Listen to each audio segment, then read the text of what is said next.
자, 이번엔 최마의 뒤집기입니다. ISS의 김태성 본부장, 알파경제 김종효 이사입니다. 어서 들어오세요. 안녕하십니까. 네, 안녕하세요.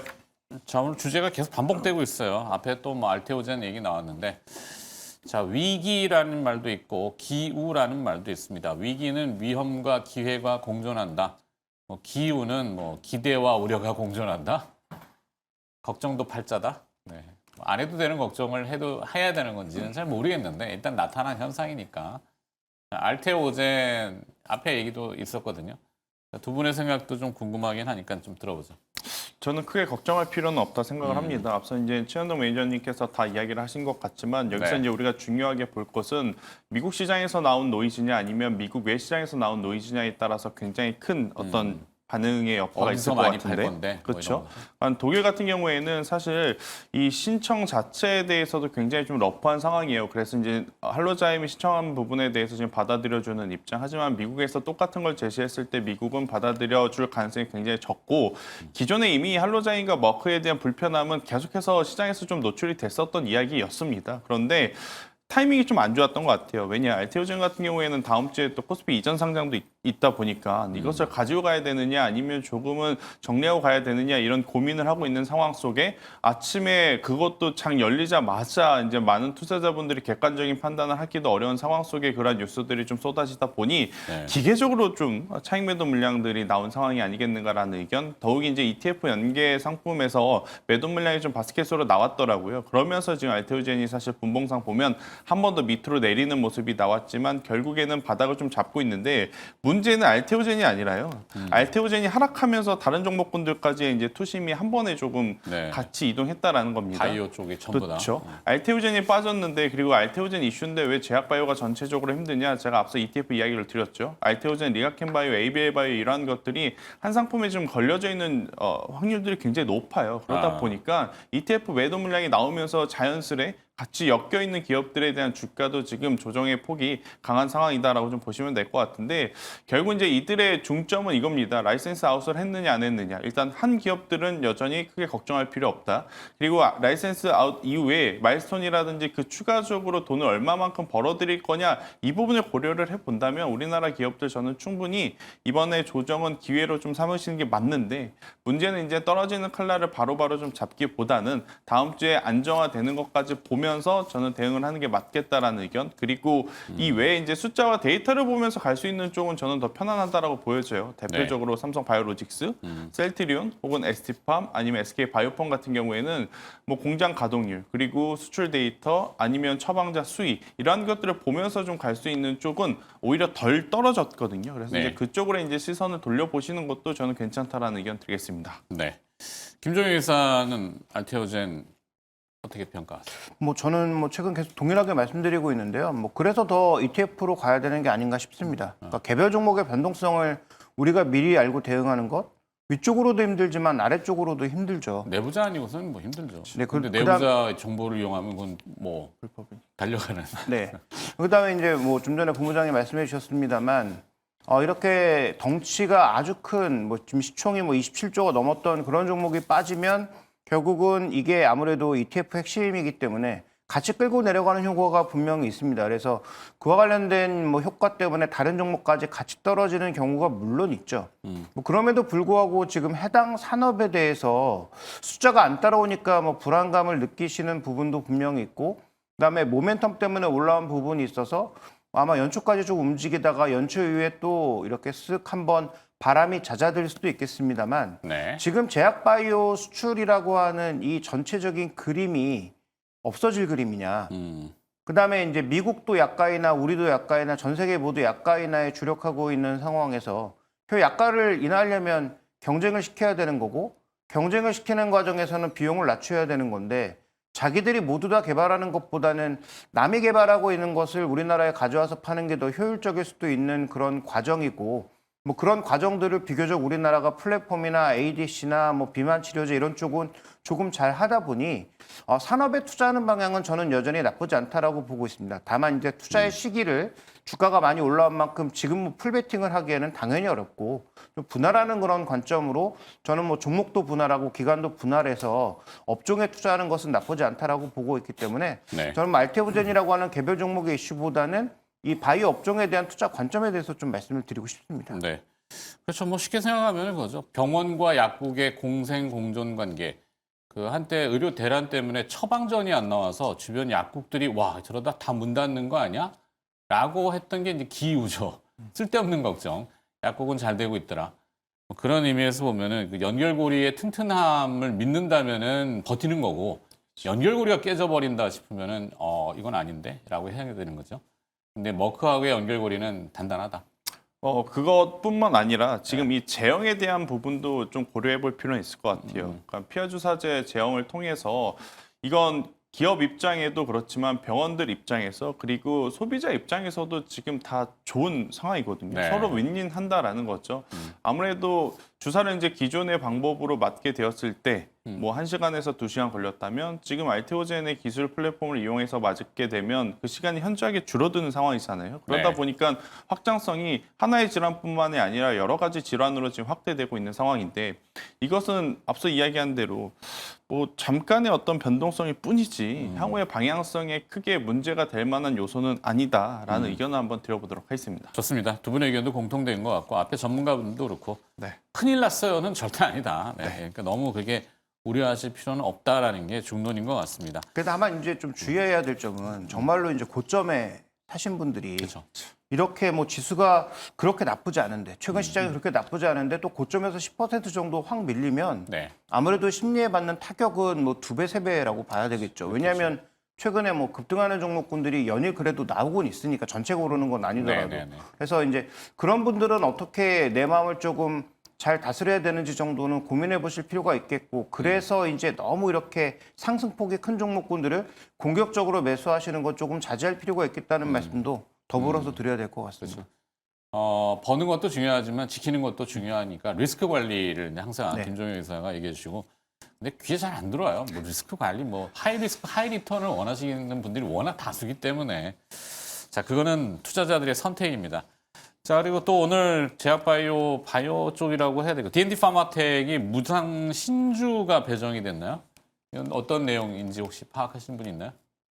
원고에 이렇게 주셔가지고 갑자기 근데 이건 이미 나와 있던 내용 나와 있던 아닌가요? 거요? 그래요? 네. 근데 이미 예전 뭐 다 나와 있던 내용이었고 이걸 반영하면서도 주가가 크게 밀리지 않았었기 때문에 그런데 이제 실제로 물량이 나오는 날 정도는 조금 흔들린다라고 봐야 될 것 같고 그리고 네. D&D 파마텍 같은 경우에도 지금 올라온 건 숫자보다는 내러티브잖아요. 그러니까 내러티브 때문에 올라온 종목이 결국은 물량 싸움이라든지 또 시장의 분위기에서 바이오가 밀리는 그런 분위기에서 혼자 잘 나가기는 조금 어렵겠죠. 네. 다만 제가 이제 이쪽에 비만 약에서 조금 걱정하는 부분은 누구나 이제 GLP-1을 얘기하고 누구나 이제 경구 치료제를 얘기하니까 이게 생각보다 경쟁이 조금 치열해질 수도 있을 것 같은데 살아남는 1등, 2등은 뭐 괜찮을지 몰라도 이게 개발만 하면 전부 다 정말 해피한 상황인지에 대한 고민은 조금씩 이제 필요하겠죠. 네. 그래서 뭐 D&D 파마텍의 지금 그 증자 이슈와 물량 이슈는 이미 뭐 시장에다 알려진 사실이라서 오늘 시장 분위기에 좀 밀려가고 있는 게 아닌가 좀 이렇게 보고 있습니다. 네. 그리고 또 내년도 JP모건 헬스케어 컨퍼런스 항상 연초에 보면 이제 연말 연초에 CES 연초에 보면 CES도 있고 그다음에 이제 헬스케어 막 이렇게 하잖아요.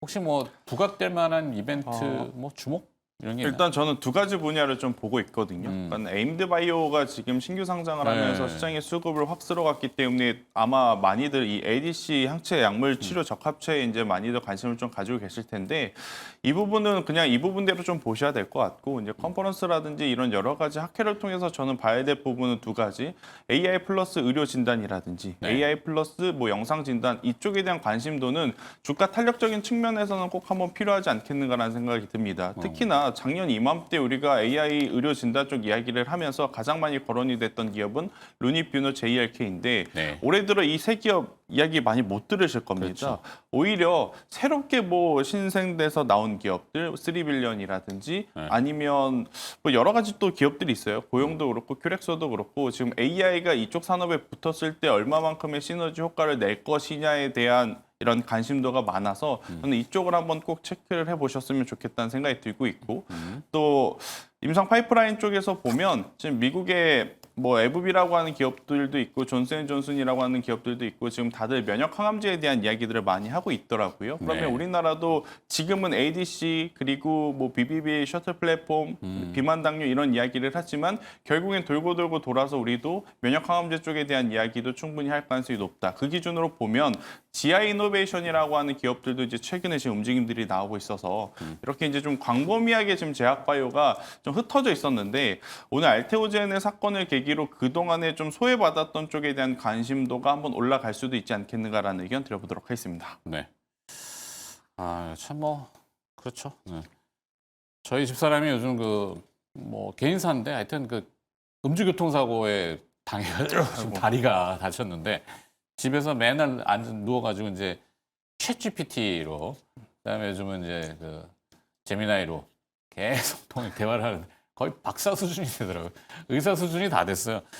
그러니까 이 바이오 쪽도 이제 아까 말씀하신 영역이 그렇게 다 클 거라고 생각했는데 이게 또 나눠지고 생각보다는 못 올라가고 그렇죠. 막 이런 것들이 있더라고요.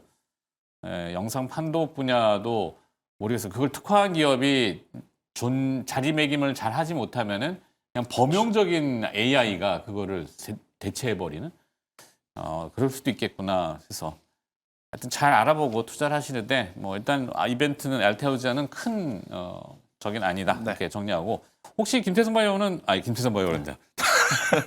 김태선 본부장은 네. 어떤 딱 기업을 찍어가지고 삼성바이오로 써 있길래. 네, 일단 만약에 지금 오늘처럼 변동성에 좀 멀미가 나신 분들 같은 경우에는 오히려 막 고점에 있는 종목군들 추격하시는 것보단 삼성 바이오로직스에 좀 중장기 정도 투자를 검증된. 하는 게 맞다. 아니라면 셀트리온까지도 저는 포함을 하시면 될 것 같은데 네. 이 두 기업의 공통점은 올해 분기 최대 매출 그리고 현재까지 누적 최대 매출 좀 기록하고 있어요.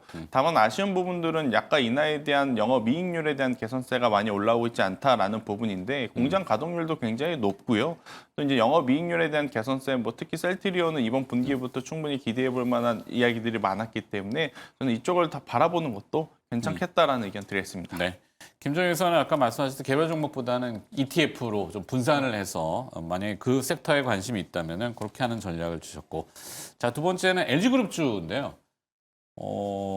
여기도 한번 파볼까요, 김정일 선님?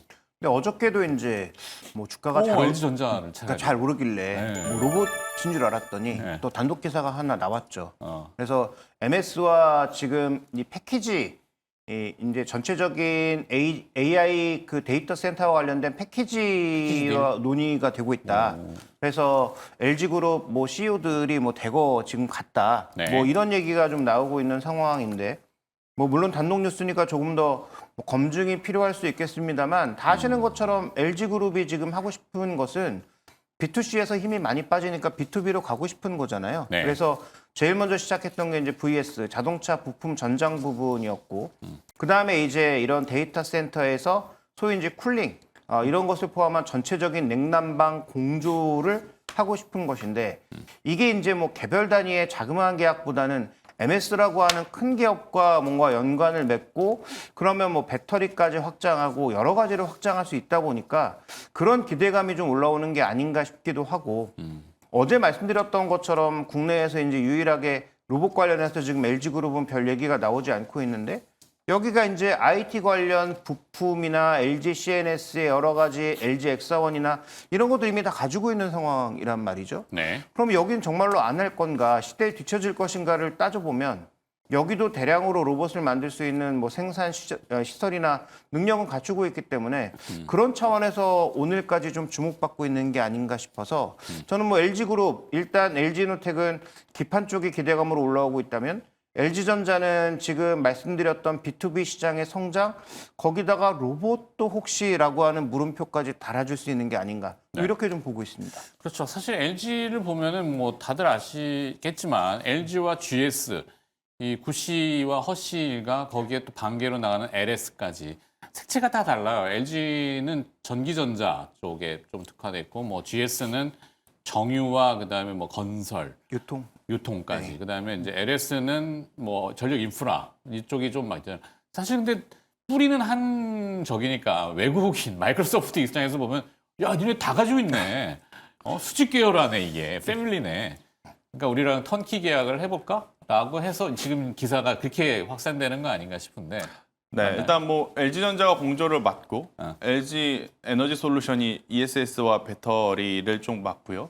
LG CNS가 솔루션을 맡는다. 요 골자로 좀 보시는 게 맞을 것 같아요. 네, 그러니까 LG 이름을 LG와 달고. LS를 다 버무리기는 너무 이제 확대해서인 것 같고 네. LG 안에서 이제 만약 턴키로 맡게 된다면 LG전자와 LG 에너지 솔루션, LG CNS가 각각이 이제 맞는 본인들의 장점을 살려서 이제 MS하고 이제 연결고리를 강하게 만들려고 하고 있는 것 같다라는 생각을 하고 있는데 저는 만약 이게 성공이 된다면 두 마리의 토끼를 이제 다 잡을 수 있다라고 생각을 합니다. 일단 첫 번째 MS하고 연결고리는 이제 상징성이라고 좀 보시면 됩니다. 우리나라에 이제 AI 관련해서 삼성전자와 SK하이닉스만 있는 것이 아니라 LG전자도 LG전자 나름만의 어떤 그 영역을 구축했다라는 상징성을 좀 확보할 수 있다라는 것. 그리고 두 번째 앞서서도 이야기 주셨지만 이쪽에 대한 계약 규모는 그냥 단발성으로 끝날 게 아니라 대규모 그리고 장기 계약일 가능성이 굉장히 높습니다. 그리고 네. 한번 맡게 되면 그 다음 데이터 센터 또 그 다음 데이터 센터 혹은 또 그 다음 프로젝트에 LG 그룹사들이 이제 대거 투입이 될 가능성이 높다라는 거죠. 그렇게 보면 그동안에 지금 백색 가전만 바라보고 혹은 전장 사업의 성장만을 바라보고 있었던 LG 그룹사의 굉장히 좋은 매출에 대한 활로가 지금 확보가 되는 그러한 부분이라 저는 이 부분에 대해서 많은 투자자분들이 기대 아닌 기대가 지금 계속 높아지고 있는 것도 사실이다라고 좀 보여지고 있고 그리고 이사님께서 이야기하셨던 로봇에 대한 모멘텀도 여전히 살아 있습니다. 지금 로봇주들이 뭐 너나 할 것 없이 좋은 모습을 좀 보이고 있는 가운데 LG도 이제 유일로보틱스라든지 로보티즈, 로버스타와 같은 관계사 계열사들이 굉장히 좋은 퍼포먼스를 좀 보이고 있어서 저는 충분히 결과치를 좀 낼 수 있겠다. 이제 대신 많은 분들의 고민은 어제 오늘 이렇게 강했는데 또 갈까요? 라는 이제 그렇죠. 고민이실 것 같은데 다 친한 재료 아니에요? 또 뭐. 그렇죠. 근데 저는 장기적으로 보신다면 충분히 우리가 좋은 성과를 좀 낼 수 있겠다라는 의견 드려보도록 하겠습니다. 네. 자, 뭐 근데 너무 좀 광범위한 분야이긴 해요. 그러면 좀 이렇게 좀 줄여가지고 어떤 분야가 조금 더 도드라질 것인지, 어떤 기업이라고 해야 될지, 그 압축을 좀 해본다면 그냥 LG전자? 왜냐면 왜 LG전자를 보냐면 LG노텍도 물론 좋은데요. 근데 LG노텍은 아시는 것처럼 거의 매출의 대부분이 이동하고 있는 중이지만 아직도 애플과 붙어가잖아요. 네. 그럼 애플의 매출이 빠지거나 하면 같이 영향을 받을 수밖에 없단 말이죠. 근데 LG전자가 지금 하고자 하는 바는 VS도 그렇고 이번에 지금 이 칠러를 포함한 이쪽 장비도 전부 B2B이기 때문에 한번 계약을 맺어놓으면 뭐 환율 변화 이런 것들은 일부 뭐 작용이 되겠지만 기본적으로 계약도 길게 가고 어느 정도 안정된 그런 이 매출을 올릴 수 있는 그런 분야라는 측면에서 봐야 될 것 같고요. 그다음에 LG전자도 소위 이제 제어, 그다음에 여러 가지 부품이나 모듈을 조합하는 것 이런 것들을 그동안 많이 해왔단 말이죠. 그러니까 그런 차원에서 본다면 저는 이 차원에서의 대장주는 누가 뭐래도 LG전자가 될 수밖에 없다. 여기저기서 무언가를 가져오지만 최종적으로 이걸 모두 마무리해서 하나의 어떤 조합으로 만들어내는 건 LG전자라고 봐야 되기 때문에 저는 뭐 LG전자가 지금 뭐 주가도 그렇게 비싼 편은 아니지만 그런 차원에서도 매력이 있지 않나 이렇게 좀 보고 있습니다. 네. 김태성 본부장은 조금 더 특화된 분야를 얘기하시는 것 같은데 이게 맞나요?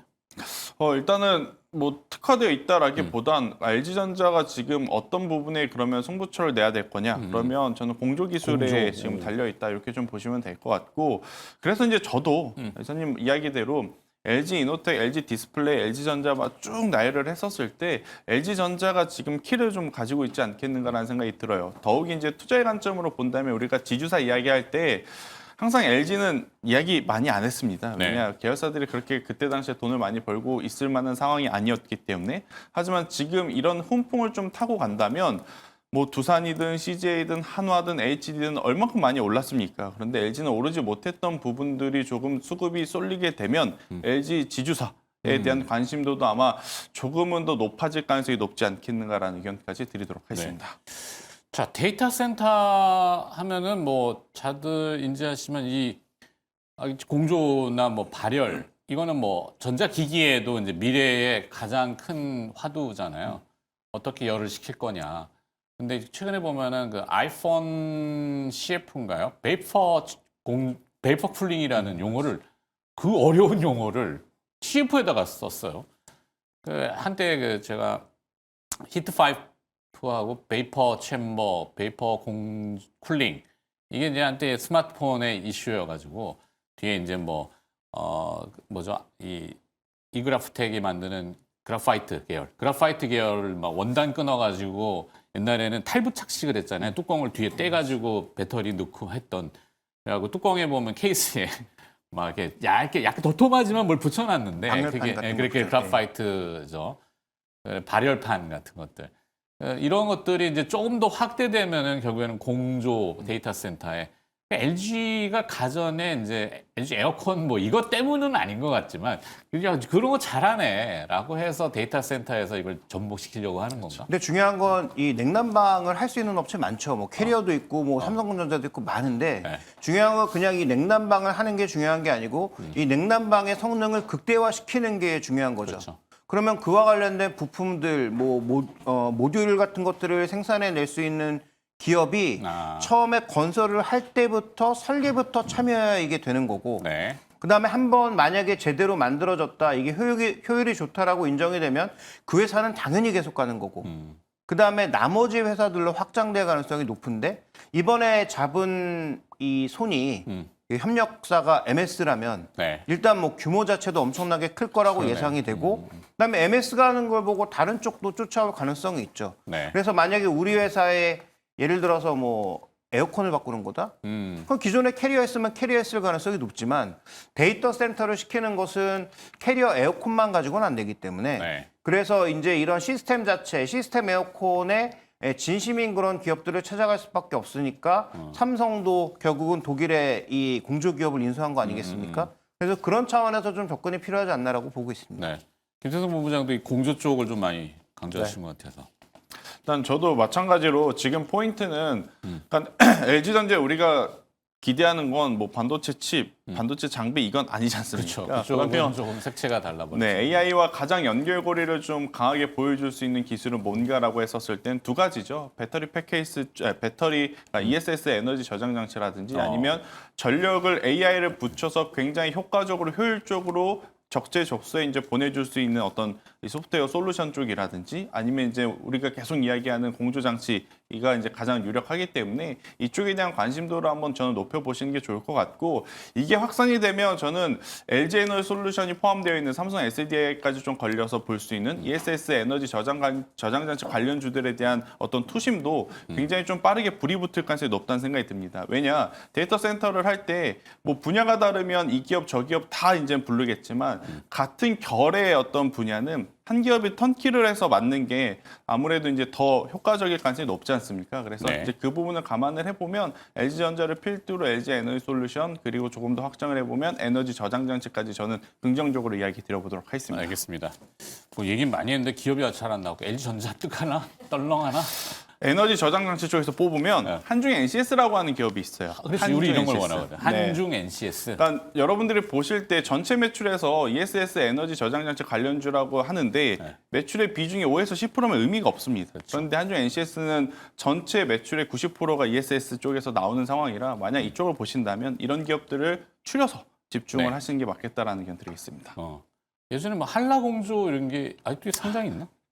한우 시스템이 한우 한라공주죠. 아, 그죠. 근데 그 자동차용이고 맞아. 이런 대형 쪽으로 하는지는 제가 안 하는 걸로 알고 있기 때문에 예. 언뜻 생각이 났어요. 뭐 삼성 엔지니어링 이런 데도 엔지니어링이니까 뭐 이렇게 하겠죠. 공조 얘기는 한번 이슈가 됐었는데 사그라들었다가 다시 또 요즘 이제 나오는 것 같은데 한번 공부를 해볼 만한 분야인 것 같네요. 쿨링. 내의 쿨링이 아니라 뭐 사람 몸도 시켜야 되겠죠. 네. 자, 여기서 마무리하도록 하겠습니다. 두 분이 또 금요일 날 수고해 주셨고요. 알파경제 김종효 이사와 ISS의 김태성 본부장이었습니다. 고맙습니다.